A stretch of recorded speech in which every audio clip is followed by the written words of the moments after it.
স্বাগত ডিবিসি সংবাদে আপনাদের সাথে আছে আমি সুরভি আলম তরুণী। রাজনৈতিক দলগুলো অন্তর্বর্তী সরকারকে ব্যর্থ করতে চাইছে, তথ্য উপদেষ্টার এমন মন্তব্যে বিরূপ প্রতিক্রিয়া রাজনৈতিক দলগুলোর মধ্যে। বিএনপি এমন বক্তব্যকে রাজনীতি বিরোধী উল্লেখ করে রাজনৈতিক দলকে প্রতিপক্ষ না বানানোর আহ্বান জানিয়েছে। আর জামায়াতের মতে কোনো গণতান্ত্রিক দেশের জন্য এই বক্তব্য সুচিন্তিত নয়। তথ্য উপদেষ্টার বক্তব্যের সমালোচনা করেছে বাম দলগুলো। রাজনৈতিক দলগুলো অন্তর্বর্তী সরকারকে ব্যর্থ প্রমাণ করার চেষ্টা করছে। সম্প্রতি তথ্য ও সম্প্রচার উপদেষ্টা নাহিদ ইসলামের এমন মন্তব্যের পর শুরু হয় নানা আলোচনা। এমন বক্তব্য রাজনীতি বিরোধী উল্লেখ করে রাজনৈতিক দলগুলোকে প্রতিপক্ষ না বানাতে আহ্বান জানিয়েছে বিএনপি। এই উক্তিটা উনি কি জন্য করেছেন, কিভাবে করেছেন, কোন প্রেক্ষিতে করেছেন আমি জানি না। এটার গভীরতা উক্তি উনি বুঝেছেন কিনা তা আমি জানি না, কিন্তু এটা কিন্তু অত্যন্ত একটা মারাত্মক একটা উক্তি। আমি তীব্রভাবে প্রতিবাদ করছি এবং আমি মনে করি যে এই ধরনের উক্তির তার প্রত্যাহার করা উচিত। এবং আমি এটা মনে করে দিতে চাই যে দয়া করে রাজনৈতিক দলগুলোকে বা রাজনীতিকে আপনাদের প্রতিপক্ষ বানাবেন না। যে একজন উপদেষ্টার যে কথা বলেছেন যে সরকারকে ব্যর্থ করার চেষ্টা করছে রাজনৈতিক দলগুলো, এটা তিনি সঠিক বলেননি, বরং এটা ঐক্যের মধ্যে এক ধরনের ফাটলের সূচনা। এমন বক্তব্যকে সমর্থন করছে না জামায়াতে ইসলামীও। এটা তো তার কথা, ব্যর্থ প্রমাণের চেষ্টা কেউ করছে না। সমালোচনাটা হচ্ছে কিন্তু গণতন্ত্রের একটা সৌন্দর্য, that is beauty of democracy. এটা কিন্তু রাষ্ট্রকে ব্যর্থ করার জন্য করা হচ্ছে, কথা বলাটা কোনো সুচিন্তিত গণতান্ত্রিক দেশের জন্য আমার মনে হয় যায় না। বাংলাদেশের রাজনৈতিক দলসমূহ বর্তমান অন্তর্বর্তীকালীন সরকারকে সমর্থন দিয়েছে, সহায়তা দিয়ে যাচ্ছে। সেই ক্ষেত্রে এই রাজনৈতিক দলসমূহের সরকারকে ব্যর্থ করার অভিযোগটি যথার্থ নয়। বামধারার রাজনৈতিক দলগুলো তথ্য উপদেষ্টার মন্তব্যের সমালোচনা করেছে। আমরা সরকারের কারো কাছ থেকে অতিকথন শুনতে চাই না, বাড়তি কথা শুনতে চাই না। যেটা বিভ্রান্তি, বিভাজন তৈরি হয়, অনৈক্য তৈরি হয়, সন্দেহ অবিশ্বাসটা যেটা বাড়ে। এটা কেন বলছেন জানি না, এটা তাদেরও একদম অস্থিরতার বহিঃপ্রকাশ। রাজনৈতিক দলগুলোর সাথে দূরত্ব বাড়লে সরকারের পথ চলাতে প্রতিবন্ধকতা বাড়তে পারে বলেও মনে করছেন অনেকেই। মনিরুল সোহাগ, ডিবিসি নিউজ, ঢাকা। তথ্য উপদেষ্টার মন্তব্য রাজনীতি বিরোধী, এই বিষয়ে আরো বিস্তারিত জানার চেষ্টা করব। আমাদের সাথে বার্তা কক্ষ থেকে যুক্ত হয়েছেন সিনিয়র রিপোর্টার মনিরুল সোহাগ। মনিরুল সোহাগ, গতকালও এমন কথাই বলেছেন মির্জা ফখরুল, আজও বক্তব্যে রাজনীতি বিরোধীর বিষয়টি উঠে এলো এবং সেই সাথে সরকারের প্রতি আহ্বান এসেছে রাজনৈতিক দলগুলোকে প্রতিপক্ষ না বানাতে। তো সরকারের এখানে আসলে করণীয় কি রয়েছে, আর রাজনৈতিক দলগুলোর সাথে এই অন্তর্বর্তী সরকারের সম্পর্কের কি কোনো ঘাটতি দেখতে পান আপনি? আপনি জানেন যে আসলে যে মন্তব্যটি ঘিরে আসলে পুরো রাজনৈতিক মহলে যারা এখন বাংলাদেশের রাজনীতিতে সক্রিয় রয়েছে, বিএনপি, জামায়াত সহ অন্যান্য দলগুলো, সেখানে কিন্তু এক ধরনের বিরূপ প্রতিক্রিয়া কিন্তু আপনি দেখতে পাচ্ছেন। বিএনপির মতো বড় দল কিন্তু সরাসরি এই বক্তব্যকে প্রত্যাখ্যান করেছে এবং এই ধরনের বক্তব্য কেন এসেছে সেটি সম্পর্কেও কিন্তু আসলে বিএনপি মহাসচিব বলেছেন যে এটি তিনিও বুঝতে পারছেন না যে কেন এই ধরনের বক্তব্য দেয়া হলো। এর পাশাপাশি কিন্তু তিনি এটি প্রত্যাখ্যান করার পাশাপাশি আহ্বান জানিয়েছেন যাতে রাজনৈতিক দলগুলোর সাথে সরকার দূরত্ব তৈরি না করে। সুতরাং বোঝাই যাচ্ছে যে এই বক্তব্যের কারণে রাজনৈতিক দলগুলোর ভেতরে এক ধরনের ক্ষোভ অথবা যে আন্তরিকতা ছিল সেই জায়গাটায় কোনো ধরনের ফাটল তৈরি হতে পারে, কোনো ধরনের ছেদ পড়তে পারে, আন্তরিকতার ঘাটতি তৈরি হতে পারে অথবা আন্তরিকতা কমতে পারে। এই ধরনের আশঙ্কা কিন্তু রাজনৈতিক দলগুলোর মধ্যে আছে বা তারা মনে করছেন, বিধায় কিন্তু এই ধরনের রিয়াকশন বা পাল্টা যে বক্তব্য আসছে সেখানে কিন্তু এই বিষয়গুলো তুলে ধরছে। এবং আরেকটি বড় দল বর্তমান সময়ে জামায়াতে ইসলামী, তারাও কিন্তু বলছেন এটি কোনো সুচিন্তিত মতামত নয়। এটি কিন্তু জামায়াত ইসলামীও পরিষ্কারভাবে এই তথ্য উপদেষ্টার এই যে বক্তব্য সেটির বিপরীতে কিন্তু তিনি বক্তব্য দিয়েছেন। এবং অন্যান্য যে সকল রাজনৈতিক দল রয়েছেন তারাও কিন্তু বলছেন যে কোনোভাবেই যাতে ফাটল না ধরে, অনৈক্য যাতে না হয় এবং দূরত্ব যাতে তৈরি হয়। অর্থাৎ দূরত্ব তৈরি হলে বর্তমান যে সরকার, সেই সরকারের পথ চলায় যে গতি, যে মসৃণতা রয়েছে সেটি আসলে ভাটা পড়তে পারে সেখানে, সেটি আসলে কিন্তু সবাই মন্তব্য করছেন। অর্থাৎ সরকারকে সবাই সহযোগিতা করছেন। রাজনৈতিক দলগুলো কিন্তু বলছেন যে তারা সরকার গঠন থেকে শুরু করে এ পর্যন্ত এবং সামনেও তারা সহযোগিতা করতে চান। একটি গণতান্ত্রিক প্রক্রিয়া, একটি গণতান্ত্রিক মানুষের যে চাওয়া, সেই চাওয়াকে প্রাধান্য দিয়ে একটি সুষ্ঠু এবং গ্রহণযোগ্য নির্বাচনের মধ্য দিয়ে যে সকল যৌক্তিক সংস্কার আছে সেগুলো শেষ করে যাতে দ্রুত নির্বাচন মুখী হয় এই সরকার, সেটিও কিন্তু বিএনপি সহ রাজনৈতিক দলগুলোর চাওয়া রয়েছে। তো সব মিলিয়ে আসলে রাজনৈতিক দলগুলোর মতামত হচ্ছে সরকার যে ধরনের মন্তব্য করবে সেটির মাধ্যমে যাতে সাধারণ মানুষ যারা রয়েছেন, যারা রাজনৈতিক দল রয়েছেন এবং সরকার, এই তিন পক্ষের মধ্যে যাতে কোনো ধরনের দূরত্ব তৈরি না হয়। রাজনৈতিক দলগুলো বলছে যে তারা সবাই মিলে দেশকে সামনে এগিয়ে নিয়ে যেতে আরেকটি চান। বিষয় একটু পরিষ্কার হতে চায় যে রাজনৈতিক দলগুলোর সাথে যদি দূরত্ব বাড়ে সরকারের পথ চলাতে কোনো প্রতিবন্ধকতা সৃষ্টি হতে পারে কিনা, আর রাজনৈতিক দলগুলো এ ব্যাপারে কি বলছে বা বিশ্লেষকরা কি বলছে? রাজনৈতিক দলগুলো কিন্তু এই জায়গাটিতে সবচেয়ে গুরুত্ব দিচ্ছেন যে আসলে যদি দূরত্ব তৈরি হয় সেক্ষেত্রে সরকারের সামনে এগিয়ে যাওয়ার যে বিষয়টি রয়েছে, বিভিন্ন বিষয়ে সিদ্ধান্ত নেওয়ার যে বিষয় রয়েছে, সাধারণ মানুষের জনসমর্থন তৈরি করে তাদেরকে সাথে নিয়ে চলার যে বিষয়টি রয়েছে, সেই জায়গাটিতে এক ধরনের প্রতিবন্ধকতা তৈরি হতে পারে। কারণ আপনি জানেন যে এই রাজনৈতিক দলগুলোর কিন্তু ব্যাপক জনসমর্থন রয়েছে এবং তাদের সিদ্ধান্তের উপরে তাদের মতামত এবং তারা যে বক্তব্য দেন তার উপরে কিন্তু অনেক মানুষ রয়েছেন যারা তাদের সিদ্ধান্ত এবং মতামত তৈরি করেন। সুতরাং সরকার কি করতে চায়, সামনে কিভাবে আগাবে, রাজনৈতিক দলগুলো থেকে যেভাবে মতামত নিচ্ছেন, তাদের সহযোগিতা চাচ্ছেন, সেই সহযোগিতা পাওয়ার জন্য বা তারা যে সহযোগিতা করবেন সেই পরিবেশটি ধরে রাখার জন্যই কিন্তু আসলে দূরত্ব তৈরি না করে একসাথে চলতে চান সবাই। এটি রাজনৈতিক নেতৃবৃন্দ যারা রয়েছেন তাদের মত, এবং বিশ্লেষক যারা রয়েছেন তারাও কিন্তু বলছেন সরকারের উচিত হবে কোনোভাবে যাতে রাজনৈতিক দলগুলোর সাথে দূরত্ব তৈরি না হয়, কোনো ধরনের দ্বিমতের বিষয় আসলে সেটিও যাতে আলোচনা করে বসে সমাধান করে সাধারণ মানুষের যে মতামত, রাজনৈতিক দলগুলোর যে মতামত, সেই সবগুলো মতামতকে সাথে নিয়ে যাতে সরকার সামনে এগিয়ে যায় এবং সবার চাওয়া পূরণের যে কাজ সেটি যাতে তারা করে। জি, মনিরুল সোহাগ, অর্থাৎ সবার সহযোগিতার মাধ্যমে ঐক্যের সাথেই চলতে যায় সবাই। অসংখ্য ধন্যবাদ মনিরুল সোহাগ আপনাকে যুক্ত হবার জন্য বার্তা কক্ষ থেকে। মিয়ানমারের মংডু শহরে নিয়ন্ত্রণ আরাকান আর্মির কাছে। টেকনাফ উপজেলা প্রশাসন নাফ নদীতে নৌযান চলাচলে আরোপ করেছে বিধিনিষেধ। এমন পরিস্থিতিতে সেন্ট মার্টিন দ্বীপে কোস্টগার্ডের নিরাপত্তায় ট্রলারে পণ্য পাঠানো হয়েছে। তবে সীমান্ত এলাকার মানুষের দুর্ভোগ আর আতঙ্ক কমেনি। স্থানীয়দের শঙ্কা, আবারও অনুপ্রবেশের শঙ্কা রোহিঙ্গাদের। গত এক বছরের বেশি সময় ধরে মিয়ানমারের রাখাইন রাজ্যে সশস্ত্র বিদ্রোহী গোষ্ঠী ও সরকারি বাহিনীর মধ্যে চলে তীব্র লড়াই সংঘাত। তবে 8 ডিসেম্বর আরাকান আর্মি সীমান্তের মংডু শহরের নিয়ন্ত্রণ নেয়, যার পরিপ্রেক্ষিতে আরাকান আর্মি নাফ নদীর মিয়ানমার অংশ দিয়ে সব ধরনের নৌযান চলাচলে নিষেধাজ্ঞা আরোপ করে। অপ্রীতিকর ঘটনা এড়াতে নাফ নদীতে মাছ ধরার ট্রলার সহ সব ধরনের নৌযান চলাচলে বিধিনিষেধ জারি করে টেকনাফ প্রশাসন। দ্বীপে খাদ্যসহ নিত্যপণ্যের সংকট লাঘবে কোস্টগার্ডের নিরাপত্তায় দেশের জলসীমার অভ্যন্তরে ট্রলার চলাচলে বিশেষ ব্যবস্থা নেওয়া হয়। এতে কিছুটা স্বস্তি মিললেও রয়েছে দুর্ভোগ ও আতঙ্ক। কিভাবে জানলাম বসাই আর কিভাবে আর মাছ মারি শেয়ার করি বাদ খাই। অনেক লোকজন খাইতে পারে না, চলতে পারেন না, আইলই খরচ লই মিটে না। যদি 2 দিন 3 দিন যাইতে না পারলে সেন্ট মার্টিন লোকেরা তো অনাহারে রয়ে যাবে। ওখানে গেলে তো এমনি তারা তো সমস্যা হচ্ছে, জন্য আমাদেরকে ওদিকে এখন যাওয়া নিষেধ, আমরা ওদিকে যাবও না। মিয়ানমারের অভ্যন্তরে সংঘাত চলতে থাকলে অনুপ্রবেশের ঝুঁকি রয়েছে, এমনটি বলছেন স্থানীয় জনপ্রতিনিধি। এটা নিয়ে আমরা অত্যন্ত আতঙ্কে আছি। তবে আমাদের সীমান্তরক্ষী বিজিবি যারা আছে তারা অত্যন্ত তৎপর আছে। ক্যাম্পে আশ্রয় নেওয়া রোহিঙ্গারা বলছেন এতদিন রোহিঙ্গাদের উপর মিয়ানমারের সরকারি বাহিনী নির্মমতা চালালেও এখন চলছে আরাকান আর্মির ধ্বংসযজ্ঞ। এতে রোহিঙ্গা প্রত্যাবাসনে ব্যাঘাত সৃষ্টির পাশাপাশি নতুন করে অনুপ্রবেশের শঙ্কা রয়েছে। ফইলা জিবা জুলুম করছে রিভার প্রাপিটিটা একজন, এখন জিবা কন্টিনিউসলি জুলুম করে রিভার প্রাপিটিটার আরেকজন। রোহিঙ্গা রিপাট্রিয়েশনের মধ্যে হেল্প নকরিব। তবে অনুপ্রবেশ ঠেকাতে কঠোর অবস্থানে আইন শৃঙ্খলা বাহিনী। কোনো অবৈধ অনুপ্রবেশ ঠেকাতে বিজিবি কঠোর অবস্থানে রয়েছেন এবং টহল জোরদার করা হয়েছে, কোস্টগার্ডও রয়েছে। এমন পরিস্থিতিতে 8 ডিসেম্বর থেকে টেকনাফ স্থলবন্দরে আমদানি রপ্তানি বন্ধ রয়েছে। এতে ক্ষতির মুখে ব্যবসায়ী ও শ্রমিকরা।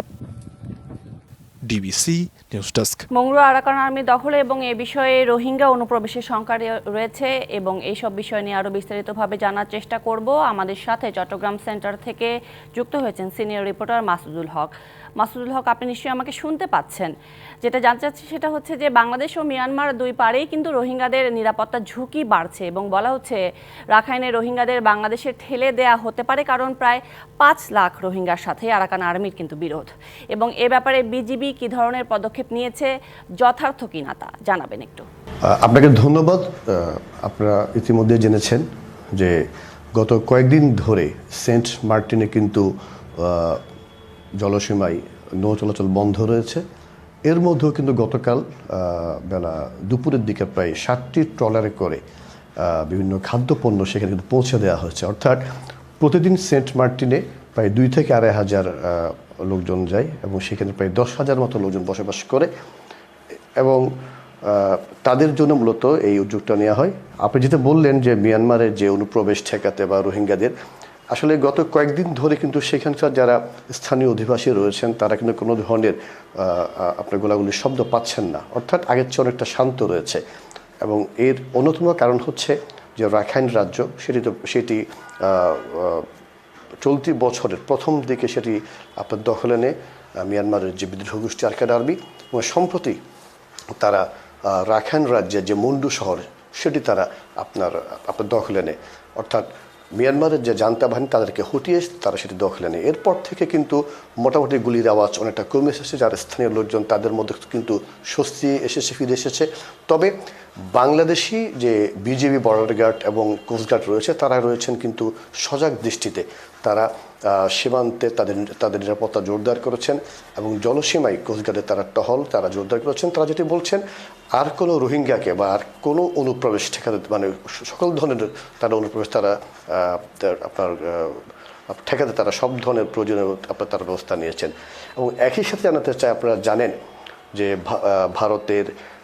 ভারতীয় কোস্টগার্ডের হাতে আটক রয়েছে বাংলাদেশের দুটি ফিশিং ট্রলার FV মেঘনা 5 এবং লাইলা 2 এবং এই দুটি জাহাজ এই মুহূর্তে ভারতের যে উড়িষ্যা রাজ্য রয়েছে সেই রাজ্যের একটি বন্দর থেকে প্রায় 9 নটিক্যাল মাইল দূরে সেটি এই দুটি জাহাজ নগর করে রাখা হয়েছে এবং যেটি দ্রুত বাংলাদেশের জলসীমা থেকে প্রায় 230 নটিক্যাল মাইল এবং পুরো বিষয়টি আসলে এই মুহূর্তে টেক কেয়ার করছে বাংলাদেশের পররাষ্ট্র মন্ত্রণালয় সহ সরকারের বিভিন্ন সংস্থা এবং বিভাগ। যদিও একটু আগে আমার সাথে কথা হয়েছে মেঘনা 5-এর যিনি মালিক অর্থাৎ জাহাজের মালিক পক্ষ আব্দুল ওয়াহেদ, তিনি আমাকে জানিয়েছেন আজ সকালে সেই জাহাজের ক্যাপ্টেনের সাথে তাদের কথা হয়েছে।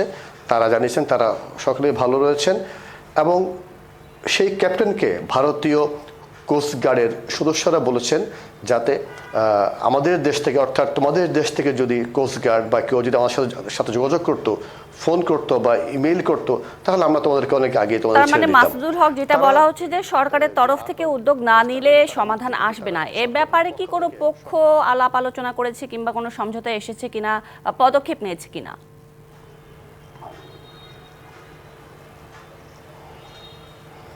সেটি আমি আপনাকে বলছি। মালিক পক্ষ আমাকে যেটি বলেছে যে জাহাজের ক্যাপ্টেনকে ভারতীয় যিনি কোস্টগার্ড তারা বলেছে যদি এই দেশের কোস্টগার্ড থেকে যদি তাদেরকে অনুরোধ করা হতো বা যদি ফোন করা হতো বা মেল করা হতো তাহলে তাদেরকে অনেক আগেই তাদেরকে মুক্ত করে দিত।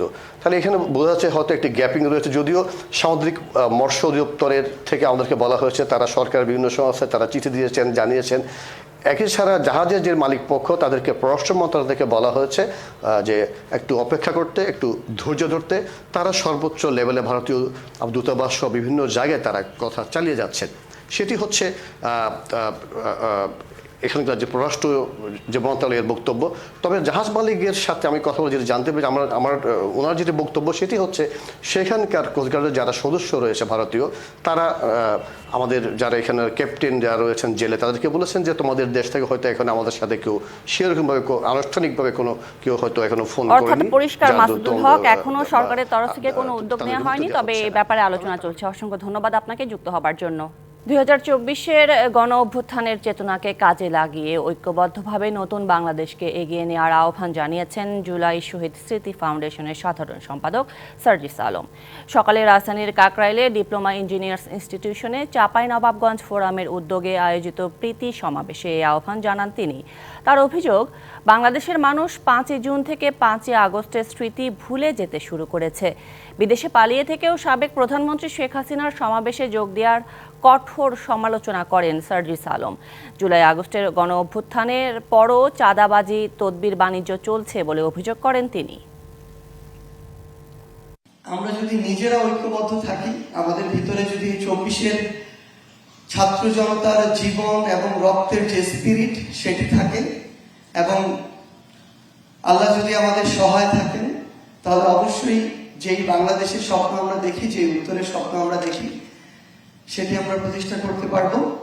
জানুয়ারির শুরুতেই হবে তৈরি পোশাক মালিকদের শীর্ষ সংগঠন বিজিএমইএ নির্বাচনের পূর্ণাঙ্গ ভোটার তালিকা। এরই মধ্যে শেষ হয়েছে প্রায় অর্ধেক কাজ। তবে সুষ্ঠু নির্বাচনের আয়োজন করতে নির্ধারিত 120 দিনের চেয়ে অন্তত 1 মাস বেশি সময় লাগবে বলে জানিয়েছে সহায়ক কমিটি। এদিকে এই শিল্পে স্থিতিশীলতার জন্য ভোট স্বচ্ছ ও নিরপেক্ষ করার তাগিদ দিয়েছেন শিল্প মালিকরা। গত 20 অক্টোবর তৈরি পোশাক শিল্পের মালিকদের সংগঠন বিজিএমইএর কমিটি ভেঙে দিয়ে প্রশাসক নিয়োগ দেয় অন্তর্বর্তী সরকার। এ সময় 120 দিনের মধ্যে সুষ্ঠু ও নিরপেক্ষ নির্বাচনের মাধ্যমে নতুন পর্ষদের কাছে দায়িত্ব হস্তান্তর করার শর্ত দেয়া হয়। গঠন করা হয় 10 সদস্যের সহায়ক কমিটি। অনেকগুলো ডিপার্টমেন্টকে আমরা 10 জনের মধ্যে ভাগ করে কাজ চলছে। এই শিল্পে স্থিতিশীলতার জন্য নির্বাচিত প্রতিনিধির বিকল্প নেই বলে মনে করেন শিল্প মালিকরা। এজন্য নির্ধারিত সময়ে স্বচ্ছ ও গ্রহণযোগ্য নির্বাচন দেওয়ার তাগিদ তাদের। বোর্ডের খুবই শূন্যতা আমরা অনুভব করছি। ওনারা যদি থাকতো তাহলে আমরা মনে করি আরও অনেক সমস্যাগুলো আমাদের দ্রুত সমাধান হয়ে যেত। যে একটা ইলেক্টেড বোর্ড সেটা অনেক কিছু করতে পারে এবং সেটা এইবার আমরাও চিন্তা করবো যে প্রত্যেকটা বোর্ড মেম্বার যারা আসবে তারা প্রত্যেকটা সবাই যাতে অ্যাক্টিভ হয় সেটা আমরা দেখবো। বাট আমরা চাইবো সহমত নির্বাচন করে ফেললো। বোর্ডের কার্যক্রমে তো নির্বাচনে কাজ করতেছে, আমরা তো এখনো প্রত্যক্ষ কিছু দেখছি না।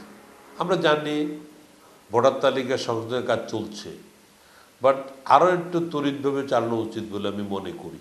এদিকে জানুয়ারির শুরুতেই পূর্ণাঙ্গ ভোটার তালিকা তৈরির কথা জানিয়েছে বিজিএমইএর সহায়ক কমিটি। তবে সুষ্ঠু ভোট আয়োজনে নির্ধারিত সময়ের চেয়ে অন্তত 1 মাস বেশি সময় লাগবে। পরিচ্ছন্ন ভোটার লিস্ট তৈরির জন্য আমরা একটা থার্ড পার্টি অডিটরকে নিয়োগ করেছি, তারা কাজ করছে। ভোটার লিস্টটা আশা করা যাচ্ছে ডিসেম্বরের শেষে অথবা জানুয়ারি ফার্স্ট উইকের মধ্যে আমরা কমপ্লিট করতে পারবো। এই মুহূর্তে 50%, 120 দিনের পরে আমার যেটা মনে হচ্ছে যে আরও মাসখানেক সময় লাগতে পারে। কার্যকর বিজিএমইএ কমিটি গঠনে শিল্প মালিকদের সহায়তা চেয়েছেন তিনি। কাজ করতে তেমন কোনো সমস্যা হচ্ছে না। Yusuf Rana, DBC news, Dhaka. অগ্রহায়ণ শেষ হতে না হতেই শীতে কাঁপছে রাজধানী সহ সারা দেশ। কনকনে ঠান্ডায় জুবুথুবু উত্তর জনপদের জীবন। এরই মধ্যে পঞ্চগড়ের তেঁতুলিয়ার তাপমাত্রা নেমেছে 8.4 ডিগ্রিতে। আগামী কয়েকদিন তাপমাত্রা আরও কমতে পারে। এর মধ্যে শৈত্যপ্রবাহেরও আভাস দিয়েছে আবহাওয়া অধিদপ্তর। পাহাড়ের হিমেল হাওয়ায় কনকনে শীত, জর্জরিত পঞ্চগড়ের জনজীবন। পৌষের আগেই তেঁতুলিয়ায় তাপমাত্রা নেমেছে 8.4 ডিগ্রি সেলসিয়াসে। কয়েকদিন ধরে উত্তরের এই জেলায় সন্ধ্যার পর শীতের প্রকোপ একটু বেশি থাকছে। রাতভর বৃষ্টির মতো ঝরছে কুয়াশা। ঘন কুয়াশা আর তীব্র ঠান্ডায় মানুষের এখন জবুথবু অবস্থা। দুর্ভোগ বেড়েছে খেটে খাওয়া মানুষের। ঠান্ডা তো কষ্ট হয়, কি করবেন, আলু খেতে মাটি না দিলে তো হয় না। হাত পা মানে ঠান্ডা এবারে হাত পা কোকড়া হয়ে যায়, বতসামতো হয়ে যায়। পঞ্চগড়ের ওপর দিয়ে বয়ে যাওয়া এই মৃদু শৈত্যপ্রবাহ থাকতে পারে আরও 2-3 দিন। এই জেলার উপর দিয়ে আজ থেকে মৃদু শৈত্যপ্রবাহ অনুমান রয়েছে এবং এই মৃদু শৈত্যপ্রবাহটি আগামী 2 থেকে 3 দিন অব্যাহত থাকতে পারে। উত্তরের আরেক জেলা কুড়িগ্রামে কুয়াশা বাড়ছে সন্ধ্যার পর থেকেই। পথঘাট ঢাকা থাকছে পরদিন সকাল পর্যন্ত। উত্তরের হিমেল হাওয়ায় শীতের তীব্রতা বেশি অনুভূত হচ্ছে ঠাকুরগাঁওয়ে। কমেছে ঘরের বাইরে মানুষের আনাগোনা, বেড়েছে ঠান্ডাজনিত রোগ। দেশের দক্ষিণ পশ্চিমাঞ্চলের জেলা চুয়াডাঙ্গায় তাপমাত্রার পারদ প্রতিদিনই নিচের দিকে নামছে। শুক্রবার সকালে সর্বনিম্ন তাপমাত্রা রেকর্ড করা হয় 9.8 ডিগ্রি সেলসিয়াস। বেড়েছে কুয়াশাও। প্রয়োজন ছাড়া ঘরের বাইরে বের হচ্ছে না অনেকে। ভিড় বেড়েছে গরম কাপড়ের দোকানে। এই ঠান্ডায় মানুষ কেউ বেড়াচ্ছে না, যার কারণে আমাদের ঠিকমতো ভাড়া হয় না। হাত পা টালি যাচ্ছে, খুবই সমস্যা, কাজ কামে যেতে পারছি না। ঝালকাঠিতে বেড়েছে শীতের প্রকোপ। শীত জেঁকে বসেছে দ্বীপ জেলা ভোলাতেও। চরম দুর্ভোগে জেলে ও নৌযান শ্রমিক সহ নদী নির্ভর শ্রমজীবী মানুষ। প্রচণ্ড ঠান্ডা উপেক্ষা করেই কাজে বের হচ্ছেন কেউ কেউ। ঘন কুয়াশায় ব্যাহত হচ্ছে নৌযান চলাচল। আমাকে তো ট্রলার নিয়ে নামতে হয়, পেটের দায়, তাহলে আমরা অনুপায়। কুয়াশা, তারপরে সব দিক দিয়ে একটু বেশি ঠান্ডা পড়ছে। আর কাজ না করলে আমরা আমাদের সংসার কিভাবে চলবে?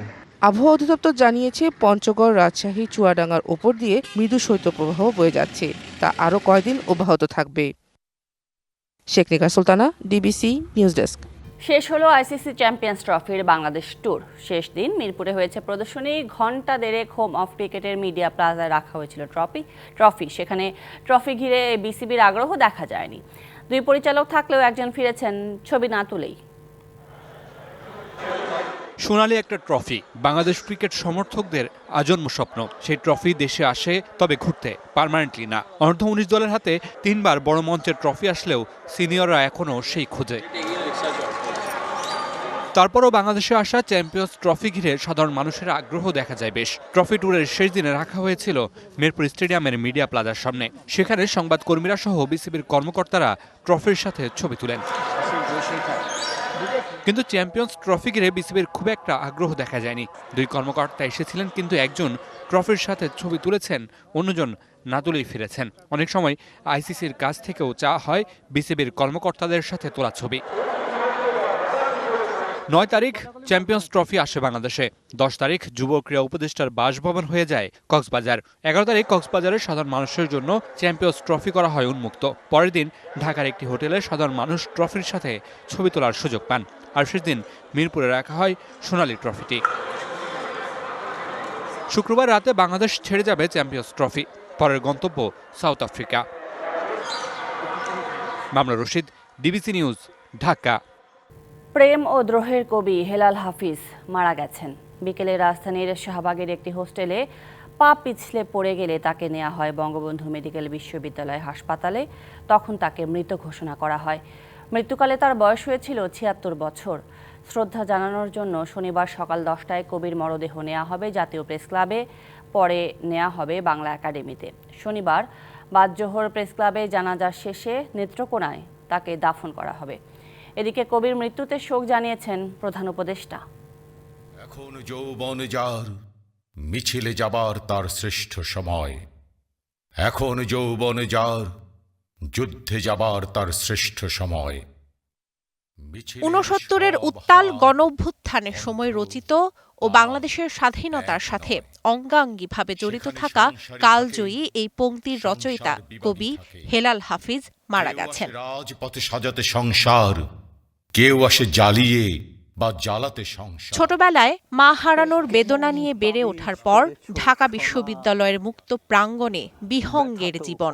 তারপর স্বাধীনতার পটভূমি রচিত হওয়ার অগ্নিগর্ভ সময়ের দ্রোহের স্লোগান হয়ে মিছিলে কণ্ঠে কণ্ঠে যার কবিতা ঘুরেছে, সেই কবি শুক্রবার দুপুরে শাহবাগের সুপার হোম হোস্টেলে শেষ নিঃশ্বাস ত্যাগ করেন। কবিতা চর্চায় ছাত্র জীবনেই খ্যাতির শিখরে পৌঁছান হেলাল হাফিজ। ক্যাম্পাসের আড্ডায় মুখে মুখে ঘুরতে থাকে তার লেখা পংক্তি। একই সাথে বিভিন্ন আন্দোলনে ঢাকা শহরের দেয়ালে দেয়ালে অগ্নিস্ফুলিঙ্গ হয়ে ভেসে উঠতে থাকে তার দ্রোহের বাণী। দ্রোহের পাশাপাশি তার প্রেমের কবিতায় বছরের পর বছর আচ্ছন্ন করে রাখে বাংলা ভাষার কবিতা প্রেমীদের। বিরহ, বেদনা, আনন্দ, নীরবতা, অভিমান সবকিছুই উঠে এসেছে তার লেখনীতে। এরই সাথে আশ্চর্য এক নিঃসঙ্গতায় কাটিয়েছেন নিজের জীবন। 1971 সালের 25শে মার্চের ক্র্যাকডাউনের রাতে অলৌকিকভাবে বেঁচে যান কবি। দেশ স্বাধীনের পর সাংবাদিকতায় যোগ দেন হেলাল হাফিজ। ধীরে ধীরে নিভৃত জীবনের পথ বেছে নেন তিনি। হেলাল হাফিজের জন্ম 1948 সালের 7 অক্টোবর নেত্রকোনায়। শৈশব কৈশোর কেটেছে সেখানেই। 1967-তে ভর্তি হন ঢাকা বিশ্ববিদ্যালয়ের বাংলা বিভাগে। 1986 সালে প্রকাশিত প্রথম কবিতা গ্রন্থ যে জলে আগুন জ্বলে কবিকে নিয়ে যায় জনপ্রিয়তার শীর্ষে। বইটির 33টির বেশি সংস্করণ বের হয়। তারপর দীর্ঘ সময়ে নিজেকে অনেকটাই আড়ালে রাখেন কবি। আড়াই দশক পর 2012 সালে প্রকাশিত হয় দ্বিতীয় বই কবিতা 71। 2013 সালে পান বাংলা একাডেমি পুরস্কার। হেলাল হাফিজের তৃতীয় এবং সর্বশেষ কাব্যগ্রন্থ বেদনাকে বলেছি কেদো না প্রকাশিত হয় 2019 সালে। শোভন শাহমিন দিশা, ডিবিসি নিউজ ডেস্ক। সংবাদে এই ছিল এখনকার মতো। ডিবিসি নিউজের সংবাদগুলো পড়তে ভিজিট করুন dbcnews.tv আর ভিজিট করুন ডিবিসি নিউজের ফেসবুক পেজ এবং ইউটিউব চ্যানেল। সঙ্গে থাকুন।